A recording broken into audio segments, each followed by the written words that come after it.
Well आपको कैसा लगे अगर कोई चैनल जिसे आपने पिछले 5-6 साल से सपोर्ट करा है उसके हजारों बार भीख मांगने के बाद आपने उसे सब्सक्राइब किया है, बाद में वही बंदा आके कहता है कि अरे ये लोग तो मेरे फैन है। अब फैन तक तो चलो ठीक था, लेकिन वो आपको माँ बहन की गालियां दे। रीजन सिर्फ इतना कि आपने किसी स्टार को सपोर्ट करा है जिसे वो बंदा पसंद नहीं करता, स्पेशली अगर वो साउथ स्टार हो तो। अगर आपको भी लगता है कि ये लोग पर्टिकुलर स्टार को यूं ही टारगेट करते हैं और स्टार के इस कैरेक्टर एसेसिनेशन करने में बस इन्हें मजा आता है, इन्हें ये पसंद है इसलिए करते हैं, तो रुको जरा, आज सारे एविडेंसेस के साथ आया हूँ। यूट्यूब के महीने भर के व्यूज यानी कि एडसेंस से ज्यादा पैसे नेगेटिव पीआर करने के मिलते हैं, वो भी एक वीडियो के। साउथ स्टार्स का तो चलो ठीक है, आप प्रभास को प्रभोजडा कह दो, थलपति को अगरबत्ती और ना जाने क्या क्या कह लो, लेकिन अभी रिसेंटली फिल्म क्रिटिक तरह आदर्श ने एक्सेप्ट करा कि उनकी पूरी फैमिली को भद्दी भद्दी गालियां दी गई, उनके लेट पेरेंट्स तक को बख्शा नहीं गया, जस्ट इसलिए क्योंकि उन्होंने बॉलीवुड के एक सुपरस्टार की फिल्म को थोड़े खराब रिव्यू दिए। ट्रोल आर्मी जो आपने कहा है वो तो पीछे पड़ गई थी, और एक और उससे पहले फिल्म आई थी, इमेजिन वो फिल्म का नाम था जीरो, शाहरुख खान थे उसमें, और मैंने नेगेटिव रिव्यू लिखा था आनंद राय की, and I called it a fiasco, I remember that. And उसी दिन मैं हॉस्पिटल में था क्योंकि मेरे किडनीज के इश्यूज थे, and I was being abused left right and centre, not just me, my parents were no longer alive, my family, everyone was being abused, वो ट्रोल आर्मी बैठी। तो इसीलिए इस वीडियो में हम नेगेटिव पीआर के पूरे सरगना है, इनके पूरे सिंडिकेट को एक्सपोज करेंगे और आज फुल रियलाई होगी, एक बार फिर से इनकी चूतर से कबूतर निकालेंगे, जिसके लिए मैं पहले ही आपको डिस्क्लेमर दे दूं कि मुझे भी थोड़ी अभद्र भाषा का इस्तेमाल करना पड़ेगा, तो कृपया आप हेडफोन पहले ही लगा लें। और हाँ, इस वीडियो का रोस्ट समझो ग्रिल समझो वो मैं आप पे छोड़ता हूँ, तो आज की वीडियो बिल्कुल मिस मत करना और कुछ भी कहने से पहले पूरी वीडियो जरूर देखना। बहुत सारी चीजों पर बात हुई है जो मैं लिख के दे सकता हूँ, कोई भी क्रिएटर इन चीजों पर बात नहीं करना चाहता। अब कैसे ये लोग अपनी ही ऑडियंस को गाली देते हैं, नेगेटिव पीआर के कितने पैसे मिलते हैं उस पर बात करते हैं, और आज इन कबूतर की छठी औलादों को एक्सपोज एंड रोस्ट भी करते हैं उन्हीं के अंदाज में गटर में उतर के। अब देखो ये लोग लोगों को माँ बहन की गालियां दे रहे हैं क्योंकि जो गाली दे रहा है उसका एक फैन बेस है, आप उसे कुछ बोल नहीं सकते हो। अगर आप कुछ बोलोगे तो आपको भी गाली सुननी पड़ेगी, और जब ये लोग दलाली करेंगे और आप सिर्फ इतना कह दोगे कि भाई कमीशन कितना मिला, तो रिप्लाई आएगा कि हाँ तेरी बुआ की पप्पी। स्टार्स को भी ये लोग खुलेआम गाली देंगे। देखो अगर आपको कोई गाली दे रहा है फिर आप रिटर्न में कुछ बोलो तो जस्टिफाइड भी लगता है, क्योंकि भाई हम इंडियंस किसी का उधार नहीं रखते, खासकर गाली गलौज में तो हम सूद समेत चीजें लौटा के आते हैं। लेकिन आप एक जनरल क्वेश्चन पूछ रहे हो, उसमें आपको जवाब मिलता है कि तेरी बुआ का ऐसा लिटा दूंगा, तेरी माँ की, तेरी बहन की, और ऐसे वर्ड्स ये लोग यूज कर रहे हैं। द आयरनी इज कि वो बंदा खुद को इन्फ्लुएंसर बताता है, सिविक सेंस की बातें करता है, दूसरों को छपड़ी गुटखाखोर कहता है। इस ग्रुप में शामिल होने की एक बहुत ही छोटी सी रिक्वायरमेंट है, आपका पढ़ाई लिखाई और सिविक सेंस से दूर दूर तक का कोई लेना देना नहीं होना चाहिए। इन्हीं में से कुछ तो ऐसे हैं जिनके लिए टैग लाइंस यूज होते थे कि दिस गाय नेवर डिसअपॉइंट। वो अपने ही सब्सक्राइबर्स को गालियां देता है, वो भी माँ बहन की, यूट्यूब जैसे इतने बड़े मन से। 2.5 मिलियन प्लस सब्सक्राइबर्स के साथ खुलेआम भद्दी भद्दी गालियां देता है, ये कोयले से भी ज्यादा काला कलुआ। भाई मैं बता वो भाई तीनों मिलके ये प्लान बनाती है कि अब इसे चूज करना होगा कि अब हम तीनों में से ये किसे चूज करेगा। I was like कि बहनचोद ये माँ चुदा है पिक्चर, पहले ये दिखाओ, ये सॉल्व करके दिखाओ कि भाई ये सारा लाइट चली जाए तो किसी को दिखाई ना दे। ये कलुआ थिएटर में भी फिल्म देखने जाता है तो लोग इसे पहचान नहीं पाते, और इसकी गालियां देखो। कहते हैं कि कस्टमर भगवान होता है, लेकिन ये लोग उसी ऑडियंस को गाली देते हैं जिनसे इनकी दाल रोटी चलती है, कभी कभी पनीर भी सर्व हो जाता है। अगर ऑडियंस की बात पहले से पता होती तो वो तुम्हें कभी सपोर्ट नहीं करते। और देखो एज अ कंटेंट क्रिएटर बात रही गालियां पढ़ने की, तो भाई being a content creator YouTube हमारे पास कुछ ऑप्शंस देता है। Actually YouTube provide several built-in tools in YouTube Studio that allows creator to automatically remove and hold abusive, hateful and inappropriate words। वैसे भी बॉलीवुड में नेगेटिव पीआर एक बहुत पुराना और शेडी खेल है। इसका मेन मकसद होता है किसी कॉम्पिटिटर की इमेज को टार्निश करना, ताकि ब्रांड डील्स, मूवी ऑफर्स या फिर सोशल मीडिया पॉपुलैरिटी में उनका ग्राफ नीचे गिर जाए। और ये सारे कॉमन तरीके होते हैं। टेबलॉइड्स और गॉसिप वेबसाइट्स में ऐसे आर्टिकल्स छपवाए जाते हैं जिसमें स्टार का नाम ही नहीं होता है, लेकिन हिंट इतने क्लियर होते हैं कि सबको समझ आ जाता है कि किसकी बात हो रही है। इनमें अक्सर स्टार के अनप्रोफेशनल बिहेवियर या अफेयर की झूठी खबरें फैलाई जाती है। जरूरत पड़ने पर किसी एक्ट्रेस को वो वाली एक्ट्रेस बताने में नेगेटिव पीआर एजेंसी को टाइम नहीं लगता। दीपिका के स्पिरिट छोड़ने के बाद जब तृप्ति को संदीप रेड्डी वांगा ने कास्ट करा तो आप सबको पता है कि उन्हें वो वाली एक्ट्रेस सनी लियोनी की रिप्लेसमेंट बताया गया। इसके अलावा कॉम्पिटिटर की फीस को बढ़ा चढ़ाकर बताना ताकि प्रोड्यूसर्स उन्हें कास्ट करने से डरे, या फिर किसी हिट मूवी का सारा क्रेडिट लीड एक्टर से छीन कर किसी और को दिलवाने की कोशिश करना। इसके अलावा भी काफी सारे इंसिडेंट टाइम टू टाइम आते रहते हैं, जैसे विदु जामवाल ने एक बार अपनी फिल्म क्रैक के टाइम पे क्रिटिक सुमित कडेल को एक्सपोज करते हुए कह दिया था कि he was asking for bribe and asking for bribe is a crime and giving one is also a crime। उसके बाद सुमित कडेल ने विदु जम्वाल को ब्लॉक कर दिया था। लेकिन ये सब हो गई पुरानी बातें। आज के टाइम पे सबसे ज्यादा पावरफुल नेगेटिव पीआर होता है यूट्यूब पे। तो यूट्यूब पे व्यूज से ज्यादा नेगेटिव पीआर करने के पैसे मिलते हैं। एक महीने का एडसेंस रेवेन्यू बस एक नेगेटिव पीआर करने से निकल जाता है। लेट्स सपोज कि अगर कोई महीने का 50,000 अर्न कर रहा है यूट्यूब एडसेंस से, वो सिर्फ एक नेगेटिव पीआर करके 1 से 1.5 लाख रुपए तक कमा सकता है। इवन उससे भी ज्यादा अगर उसके व्यूज 4 से 5 लाख आते हो तो, जिस चीज को हमारे अभी भाई ने भी कॉल आउट किया था कि हमें ऐसे कॉन्टेक्ट्स भी आ रहे हैं ये सो कॉल्ड रिव्यूअर के इससे कि आपका पॉजिटिव रिव्यू कर रहे हैं हम, अगर आप पैसे दोगे तो, अगर आप पैसे नहीं दोगे तो नेगेटिव रिव्यू।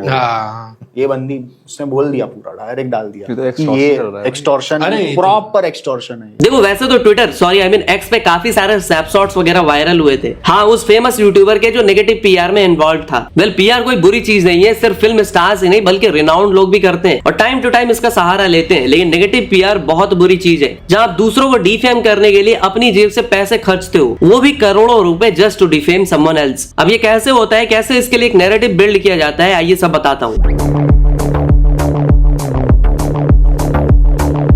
आज देखो जिस भी इंडस्ट्री ने रीमेक से ज्यादा ओरिजिनलिटी, रिस्क टेकिंग एबिलिटी के साथ फिल्में बनाई, आज बॉलीवुड हो या फिर साउथ, जो भी बेहतरीन काम कर रहा है उन्हें रिजल्ट मिल रहा है। रिसेंट में धुरंधर उसका एक बेस्ट एग्जांपल है। लेकिन धुरंधर के अगेंस्ट एक स्ट्रॉन्ग नेगेटिव पीआर चलाई गई। अक्षय खन्ना जिनको इतने सालों बाद उनका ड्यू क्रेडिट मिला, उनके अगेंस्ट भी नेगेटिव पीआर कराई गई। अब देखो होता क्या आ रहा था कि कुछ लोग बहुत दिनों से राज करते आ रहे थे, जहां राजा का बेटा ही राजा बन रहा था। लेकिन ये चीजें कहीं ना कहीं अब ब्रेक होते नजर आ रही है। इस बार देखो मास एंड क्लास सिनेमा दोनों आमने सामने है। 19/5/2026 को सिनेमा का बहुत बड़ा क्लैश होने जा रहा है और इस बार शायद लोगों को लग रहा है कि टॉक्सिक धुरंधर के सामने नहीं टिक पाएगी। रीजन बिंग धुरंधर 2 एक बहुत बड़ी सीक्वल है। लेकिन नोटिस करने वाली बात यह है कि बॉलीवुड लॉबी के कुछ चंद लोग आज पैसे देकर इन यूट्यूबर से साउथ स्टार्स का कैरेक्टर एसोसिनेशन करवा रहे हैं। इवन ये लोग अपनी ही इंडस्ट्री के धुरंधर जैसी फिल्म को भी शुरुआत में चलने नहीं देना चाह रहे थे। आज भी आदित्य धर की ड्रीम प्रोजेक्ट अश्वत्थामा पेंडिंग पड़ी है, क्योंकि बॉलीवुड में कोई भी उन्हें फाइनेंस करने या उनकी फिल्म को प्रोड्यूस करने को तैयार नहीं है। क्योंकि पहली बात तो ये कि वो एक आउटसाइडर है, वो किसी बॉलीवुड लॉबी का पार्ट नहीं है। And if you will look closely तो आदित्य धार जैसे विजनरी डायरेक्टर हो या फिर एसएसआर जैसे एमबीसीएस actor,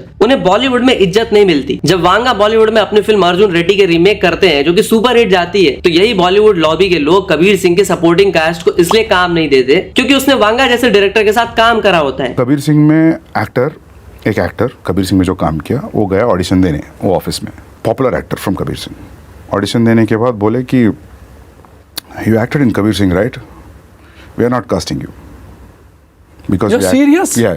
because you acted in Kabir Singh। वही राजा मौली जैसे डायरेक्टर SSMB 29 जैसे प्रोजेक्ट पे 1000 से 1200 करोड़ लगा देता है। अल्लू अर्जुन एटली के साथ 800 करोड़ की फिल्म बना रहे हैं। कल की 2898 AD जैसे डिस्टोपियन वर्ल्ड वाले फिल्म पे 600 करोड़ तक फूक दिए जाते हैं, क्योंकि इस तरह की फिल्में बनाने के लिए गूदा चाहिए होता है, जो कि मोस्ट ऑफ द बॉलीवुड के बिगेस्ट प्रोडक्शन कंपनीज के पास नहीं है। ऊपर से इन्हें वैसी ही फिल्मों के लिए कोई सीक्रेट अंडरवर्ल्ड का इन्वेस्टर भी नहीं मिलेगा। टू बी ऑनेस्ट, ये बॉलीवुड माफिया गैंग चाहते ही नहीं कि कोई दूसरा आकर बॉलीवुड में एक बहुत बड़ी फिल्म दे, कुछ नए रिकॉर्ड्स बनाए। वो आज भी चाहते हैं कि इनडायरेक्टली अंडरवर्ल्ड का डोमिनेंस हो, सफेद पाउडर माफियाज का डोमिनेंस हो, कुछ फैमिलीज का ही बोलबाला हो बॉलीवुड में। और अगर कोई बाहर वाला कुछ बेहतर करना चाहे तो उन्हें उनसे परमिशन लेनी पड़े, उनके प्रोडक्शन कंपनी के साथ मिलकर फिल्म बनानी पड़े, जिससे कि वो उन फिल्मों में नेपो बेबीज को फिट कर सके, सिर्फ अपने अंटर पंटर्स को काम दे सके। और इन लोगों के साथ काम करने का मतलब है अपनी क्रिएटिव फ्रीडम की बत्ती बना के अपने गांव में डाल लो, क्योंकि अगर आप इनके साथ एज अ राइटर या डायरेक्टर काम करोगे तो आपको उनके अकॉर्डिंग काम करना पड़ेगा, वरना आपकी ही फिल्म में आपको कब रिप्लेस कर दिया जाएगा किसी को समझ ही नहीं आएगा।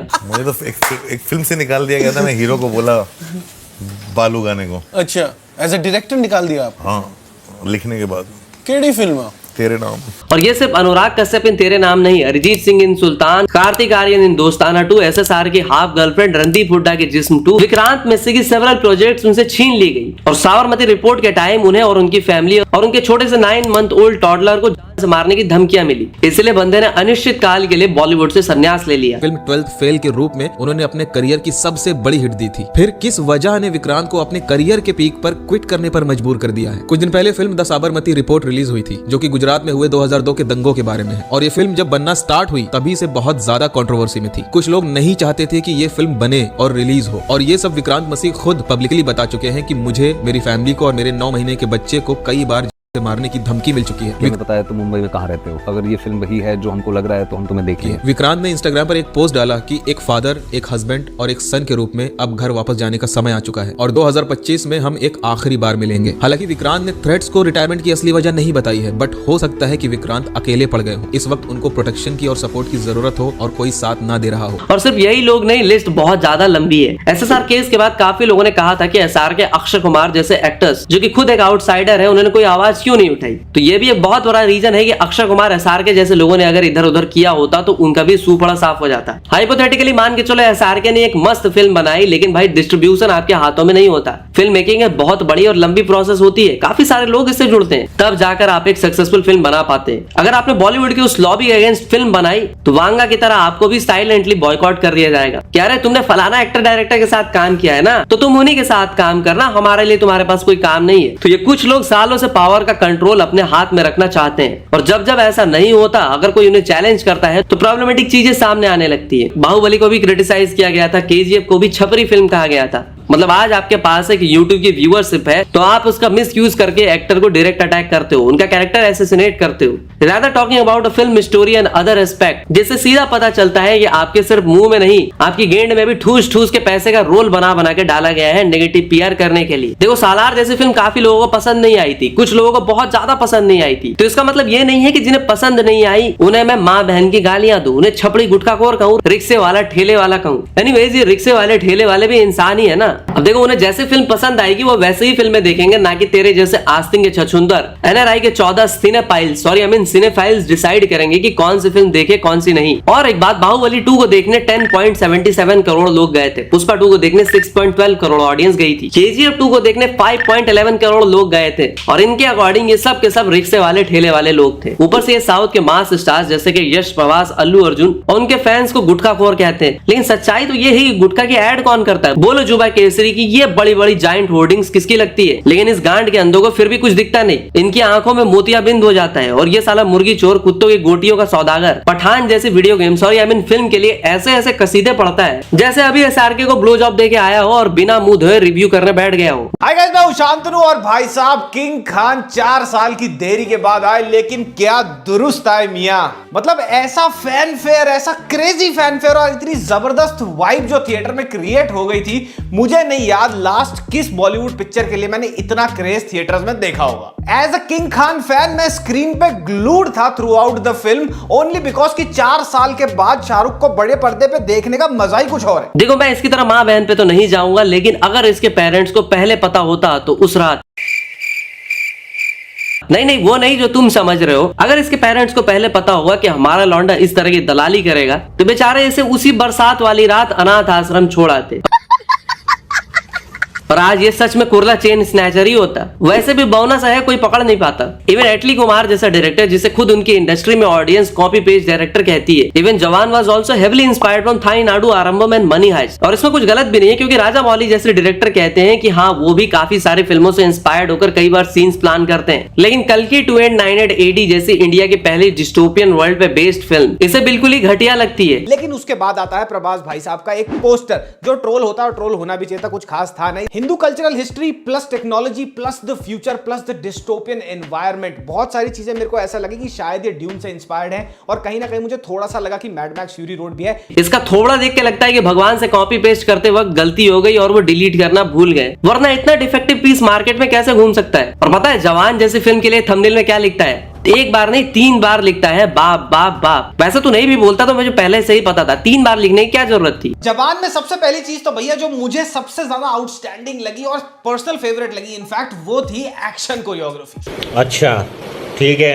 कहानी जितने भी इश्यूज को तुम्हारे से डील करती है, तुम्हारे को डील करती हुई दिखेगी स्क्रीन पे, वो सारे बहुत ही इंपॉर्टेंट सोशियो पॉलिटिकल इश्यूज हैं, और साथ ही में एक रॉबिनहुड वाला एंगल भी इन्वॉल्व है कि हाँ भाई एक बंदा है जो एक विजिलेंटे है जो समाज के लिए कुछ अच्छा करना चाहता है, जो कि हमने ऐसा नहीं है कि बिल्कुल नया है। ये राजा साहब का मगरमच्छ प्रभास की तरह राजा साहब को ट्रोल करता है। एसआरके कितनी ही फिल्मों ने इंडिया नेट में 100 करोड़ क्रॉस करा है, जरा चेक करके बताना। मतलब एसआरके का स्टारडम तो बहुत तगड़ा है, अगर इतना ही तगड़ा होता तो उनकी फ्लॉप फिल्में भी 100 to 200 करोड़ यूं ही करके जाती। आती। बट बॉलीवुड में अगर ऐसा कोई कर सकता है जिसकी अंधी फैन फॉलोइंग है, अब भले ही किसी को बुरा लगे लेकिन वो सलमान खान ही है। ऊपर से इसकी हिपोक्रेसी तो देखो, अंबानी के वंतारा से भागे उस उदबिलाओ को दूसरों की मां बहन करने के बाद सिविक सेंस और पढ़ाई लिखाई की बातें याद आती है। इस ग्रुप में शामिल होने की एक बहुत ही छोटी सी रिक्वायरमेंट है, आपका पढ़ाई लिखाई और सिविक सेंस से दूर दूर तक का कोई लेना देना नहीं होना चाहिए। ये कलयुग का कालनेमी कहता है कि प्रभास फैंस के पास सिविक सेंस नहीं है, वो थिएटर में जाके दूसरों को तंग करते हैं, उनके पास सिविक सेंस नहीं है। सारे के सारे प्रभास अन्ना के किराए के आंड फिल्म की रिलीज की खुशी में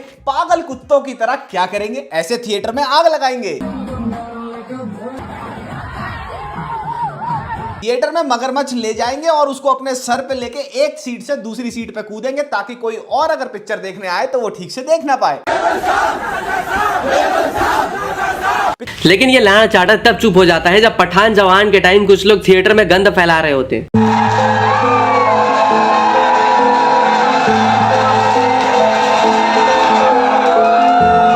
और ये देखो इनका सिविक सेंस, पूरे थिएटर में ही हक दिया।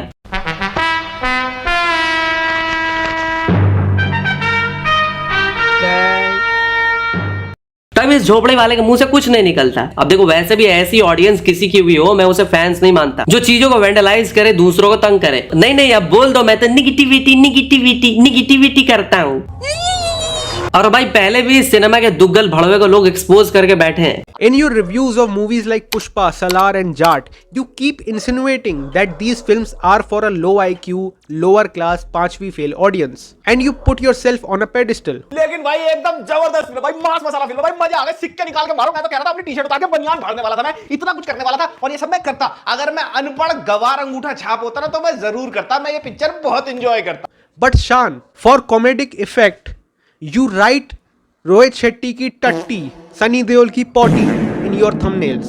That's not a very high class elite humor. और ये 4 फीट का उदबिलाव एसआरके के बारे में एक्सपेरिमेंट करने की बातें करता है और कल की 2898 AD जैसी एक्सपेरिमेंटल फिल्मों को ट्रोल करता है। शाहरुख टुक अ सबैटिकल व्हाई? बिकॉज़ उस जीरो, उससे पहले फैन, उससे पहले हैरी मेट सेजल, ऐसी कुछ कोई फिल्में थी। एक्सपेरिमेंट शाहरुख खान कर रहा है लेकिन लोग एक्सेप्ट नहीं कर रहे। इमेज ही वही है यार, लोग एक्सेप्ट नहीं कर रहे ना। हाँ भाई, Shahrukh Khan is a director's actor. Baazigar से लेके डर से लेके जहां पे उनको मिल ही नेगेटिव रोल्स रहे थे, then there comes a point where is the chocolate boy, where he is the romantic king, right? And then he rebrands himself into an action hero, which is Salman Khan territory. And Salman Khan was known as the lover boy back in the day. SRK directors actor है और प्रभास ने राजा मौली के साथ काम किया तो वो lottery star. थोड़ी तो शर्म कर लेता दल्ले, कितनी दलाली करेगा। देखो करने के लिए इस लाड़ चाटर, हाँ आज से इसका यही नाम होगा लाड़ चाटर, इस गधे की चूतर के शकल वाले जोगिंदर हिजरा के लवर को मैं नेक्स्ट लेवल पे रोस्ट कर सकता हूँ। लेकिन वो कहते हैं ना कि कूड़ा जलाने से पोल्यूशन और भी ज्यादा बढ़ता है। और देखो प्रभास को इंटरव्यू नहीं देने पे जो लोग उन्हें ट्रोल करते हैं, जवान के टाइम पे जो प्रेस कॉन्फ्रेंस के नाम पे मजाक हुआ था, उसे कोई क्यों कॉल आउट नहीं करता? Something I hold against Shah Rukh Khan for sure, because he did something which I find unforgivable. When he had a film called Jawan which came out, they called it a press conference and called everybody, and then they cordoned off the media. They had their fans and other people right in front, and it was like a it was like a ramp walk where these guys just came, the Jawan guys came, and they only took questions from their own people, and the media was not even allowed access, in the sense they had cordoned it off. मैं भी था उस so how do you call it a press conference? How do you call it a press conference? And then you're all the time, talking against Modi ji not doing a press conference in India. तुम लोग करो पहले यार। काबिल versus rice के time पे SRK की marketing team ने जो डर्टी टैक्टिक्स करे थे, एसआरके को करण अर्जुन जैसी फिल्म देने वाले राकेश रोशन लिटरली रो रहे थे। मैं यही कह रहा हूँ कि बी फेयर, आप उनको 50 दे रहे हैं तो हमें भी 50 दीजिए। उनको क्यों 60 दे रहे हैं, मुझे क्यों 40 दे रहे हैं? मैंने क्या गलती की है? मैंने 50 साल इस इंडस्ट्री में दी है। मैंने 16 पिक्चरें बनाई है, उसमें से 16 के 16 सुपरहिट पिक्चर्स हैं, 5 ब्लॉकबस्टर्स हैं उसमें।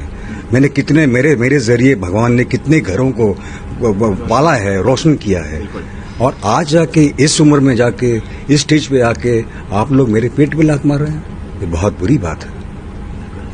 मैं खाली यही चाह रहा हूँ कि बी फेयर। लेकिन आज तक सिनेमा के इन रिव्यू और सॉरी इन दलालों की हिम्मत नहीं हुई इसको कॉल आउट करने की, क्योंकि एसआरके की फैन बेस को खुश करके जो रखना है। पठान जवान के टाइम पे 80,000 प्लस टिकट्स फ्री बांटे गए थे। पठान और जवान, ठीक है।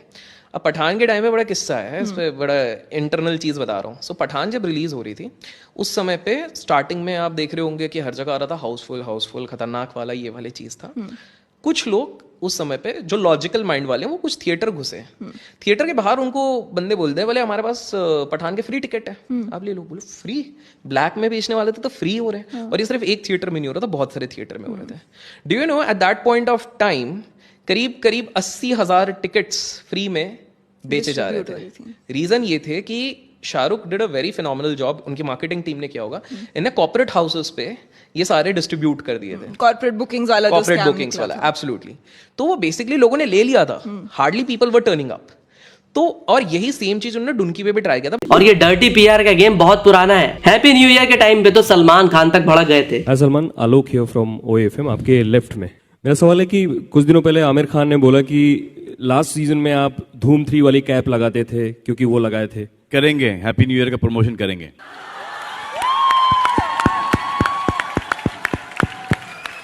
आई थिंक ये सब हैप्पी न्यू ईयर के PR टीम से जुड़े हुए हैं कि ऑलरेडी उनका प्रमोशन हमने स्टार्ट कर दिया। हर सवाल के अंदर ये आता है कि हैप्पी न्यू ईयर की टीम आएगी, तो ऐसे क्यों नहीं आएंगे भाई? वो डिसीजन उनका है, लेकिन PR वर्क एक्टिविटी शुरू कर दी गई है। सलमान, करने की जरूरत नहीं, हम वैसे ही कर रहे हैं। ऊपर से ये लोग SR के जवान को बिगेस्ट ओपनिंग हिंदी फिल्म बताते हैं जिसने अराउंड 129 करोड़ वर्ल्ड वाइड मारा था डे 1 में। बात कर रहे थे कि धुरंधर इतनी चल गई ना, तो एकदम से फिर सब शाहरुख खान के रिकॉर्ड्स गिनाने लगे कि हाँ आज भी सबसे बड़ी एक हिंदी एक्टर के लिए ओपनिंग जवान का ही रिकॉर्ड है। पर ध्यान देना इनके शब्दों के चुनाव पे, बहुत ही सही तरीके से इन्होंने Hindi movie and Hindi stars कहा है, क्योंकि the biggest opener for Hindi movie आज तक पता है कौन सी थी? हाँ, प्रभास की सबसे घटिया फिल्म यानी कि अधिपुरुष, जिसने 140 करोड़ से खाता खोला था। भाई उस फिल्म को T सीरीज ने प्रोड्यूस करा था। अब उस फिल्म को तो हमें बॉलीवुड की फिल्म कंसिडर ही नहीं करना है, क्योंकि हमें तो आंट खुजानी है। अब कुछ लोग आएंगे और कहेंगे कि भाई ये तो प्रभास का PR है। भाई प्रभास को PR की जरूरत नहीं पड़ती, और गंगा जी में खड़े होकर बोल सकता हूँ कि प्रभास का किसी भी साउथ स्टार या उनकी फिल्म के लिए पैसे नहीं लिए आज तक। ऊपर से अधिपुरुष हो या फिर द राजा साहब, दोनों फिल्में घटिया थी और हमने कहा भी। इवन द राजा साहब के टाइम पे तो हमने फिल्म को रोस्ट भी करा। देखो ये कुछ सो कॉल्ड माँ बहन की गालियां देने वाले क्रिएटर्स को प्रॉब्लम साउथ की सारी इंडस्ट्री से नहीं, इनका हेटरेट हमेशा तेलुगु या कन्नड़ा इंडस्ट्री की तरफ ही रहा है, क्योंकि मलयालम या फिर तमिल सिनेमा बॉलीवुड की डायरेक्ट कॉम्पिटिटर है ही नहीं। तमिल वालों को हिंदी ऑडियंस से फर्क ही नहीं पड़ता। मलयालम सिनेमा बिग बजट फिल्में बनाने से रही, तो बची Kannada cinema and Telugu cinema, जो पिछले कुछ सालों से बॉलीवुड को डायरेक्ट कॉम्पिटिशन दे रही है। कॉम्पिटिशन क्या दे रही है? घुस के मार रही है। बॉलीवुड में घुस के बॉलीवुड से भी ज्यादा कलेक्शन करके दिखा दे रही है। जैसे KGF 2 का हिंदी कलेक्शन 525 करोड़ था, कल्कि 2898 AD का अराउंड 341 करोड़, RRR का 335 करोड़, बाहुबली 2 ने आज से 8-9 साल पहले 721.4 करोड़ मारा था। वहीं पुष्पा 2 ने 858.2 करोड़ का कलेक्शन किया था, और ये कलेक्शन सिर्फ हिंदी बेल्ट के थे, यानी कि हिंदी ऑडियंस ने पैसे खर्च करे थे। 2024 में बॉलीवुड में उस साल कोई मर्द पैदा नहीं हुआ था जिसने 800 करोड़ वर्ल्ड वाइड दिया हो। वो तो स्त्री थी जिसने एटलीस्ट 874 करोड़ वर्ल्ड वाइड किया था। उसका भी इंडिया नेट यानी कि हिंदी बेल्ट का कलेक्शन 600 करोड़ ही था। बट उस साल पुष्पा 2 ने हिंदी बेल्ट से 858 करोड़ मारे थे। और यही चीज बॉलीवुड के कुछ लोगों के नजरों में हमेशा से खटकती है कि ये लोग दूसरी इंडस्ट्री से आते हैं और हमारी फिल्मों से 3-4 गुना ज्यादा कलेक्शन करके चले जाते हैं। साला पहले दिवाली आमिर की होती थी, ईद सलमान भाई की, सबने एक फेस्टिवल चूज कर रखे थे, लेकिन इन साउथ वालों की वजह से ढंग की रिलीज डेट नहीं मिल पाती। पुष्पा 2 ने जब अपनी डेट 15 अगस्त 2024 अनाउंस करी थी, तो सिंघम अगेन, जिसमें बिमल देव से लेके अक्षय कुमार, सलमान भाई का कैमियो था, छोटे मोटे स्टार्स थे, रणवीर सिंह थे, उन्हें भी अपनी फिल्म पुष्पा 2 के वजह से खिसकानी पड़ी थी। अब देखो बॉलीवुड माफियास कुछ कर नहीं पाते तो साउथ स्टार्स के पीछे कुत्ते छोड़ देते हैं। ये काटने वाले नहीं, भौंकने वाले कुत्तों की बात कर रहा हूँ। और ये लग जाते हैं दुम मिला के भौंकने में, अल्लू अर्जुन छपरी, प्रभास छपरी, ब्ला ब्ला।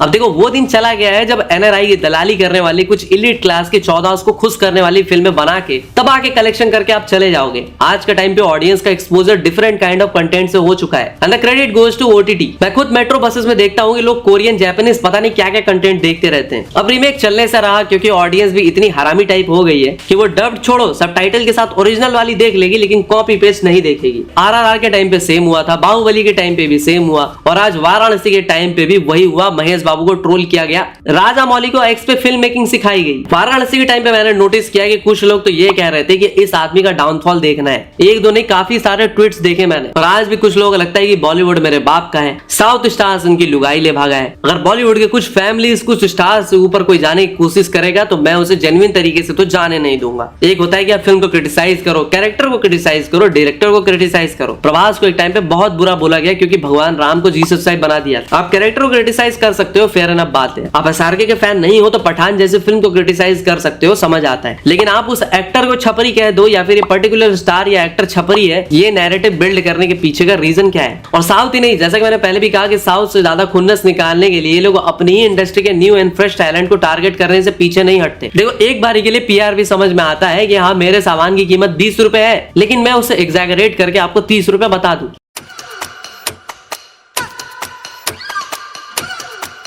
लेकिन नेगेटिव पीआर का बहुत ही सिग्निफिकेंट इंपैक्ट होता है सिनेमा पे, किसी स्टार पे, उनकी पर्सनल लाइफ पे एज वेल। तो आइए अब नेगेटिव पीआर के उस इंपैक्ट पे बात करते हैं। देखो नेगेटिव पीआर सिर्फ एक्टर्स के बीच की कैट फाइट नहीं है, बल्कि एक पूरा इकोसिस्टम है जो कि फिल्म इंडस्ट्री को अंदर से खोखला कर रहा है। इसका इंपैक्ट भी बहुत गहरा होता है। एक्टर या एक्ट्रेसेस जो अंदर से थोड़े इमोशनल और सेंसिटिव होते हैं वो इन ऑर्गेनाइज्ड अटैक से टारगेटेड महसूस करते हैं। निधि अग्रवाल और वरुण धवन जैसे एक्टर्स ने हाल ही में इस बात पे बात भी करी थी कि कैसे पेड कैंपेन्स मेंटल हेल्थ को बिगाड़ देते हैं। जब एक एक्टर जैसे तृप्ति दिमरी ग्रो करती है तो उसके खिलाफ नेगेटिव स्टोरीज प्लांट करके उसे unprofessional, difficult to work with दिखाया जाता है। उसे वो वाली एक्ट्रेस बताया जाता है ताकि प्रोड्यूसर्स उसे साइन करने से डरने लगे। आजकल इन्फ्लुएंसर्स के भी कुछ पोर्टल्स पे रेड कार्ड वगैरह होते हैं। अगर प्रोड्यूसर्स पैसे ना दे तो वो फिल्म को जानबूझकर गंदा रिव्यू देते हैं। IFTPC यानी कि Indian film and television producers council ने सलमान खान, अजय देवगन और आमिर खान के साथ मिलकर ऐसे इन्फ्लुएंसर्स के अगेंस्ट मोर्चा खोला था जो एक्सटॉर्शन के पैसे मांगते हैं। बुक माई शो और IMDb पर जानबूझकर नेगेटिव रेटिंग्स दिलवाई जाती है जिससे न्यूट्रल ऑडियंस भी फिल्म देखने का प्लान कैंसिल कर दे। एक्सपर्ट्स के मुताबिक इसी से फिल्म का बिजनेस 10 to 15% गिर जाता है। अब ऑडियंस को पता चलता है ये रिव्यूज पेड है या फिर पीआर ड्रिवन है तो उनका जेन्युइन रिव्यू से भरोसा उड़ जाता है। इसी वजह से अच्छी स्मॉल बजट मूवीज को भी लोग शक के नजरों से देखते हैं और वो फ्लॉप हो जाती है। कॉर्पोरेट बुकिंग और इन्फ्लेटेड बॉक्स ऑफिस नंबर्स का जो ट्रेंड चला है उसे सनी देओल जैसा एक्टर ने भी इंडस्ट्री के लिए खतरनाक बताया था, क्योंकि ये एक फॉल्स रियलिटी क्रिएट करता है। इमरान हाशमी ने हाल ही में कहा था कि फिल्म इंडस्ट्री एकजुट नहीं है। नेगेटिव पीआर की वजह से एक्टर्स और प्रोड्यूसर्स एक दूसरे के दुश्मन बन जाते हैं, जिससे होता यह है कि टीम वर्क और क्रिएटिविटी खत्म हो जाती है। जब किसी स्टार के खिलाफ नेगेटिव पीआर जैसे कि DRUG अफेयर या कैरेक्टर एसोसिएशन चलती है, जैसे कि SRK के बेटे के अगेंस्ट भी हुआ था, तो बड़े बड़े ब्रांड्स उनसे कॉन्ट्रैक्ट तोड़ देते हैं। इसका इकोनॉमिक इंपैक्ट सिर्फ फिल्म पे नहीं बल्कि स्टार की पूरी ब्रांड वैल्यू पर भी पड़ता है। तो भाई ये थी बिगेस्ट रिप्लाई या नेगेटिव पीआर की डिटेल्ड वीडियो। और हाँ भाई दबा के शेयर करो, ट्विटर पे लोगों को टैग करो, क्योंकि अभी भी स्टॉक में बहुत कुछ है एक्सपोज करने को।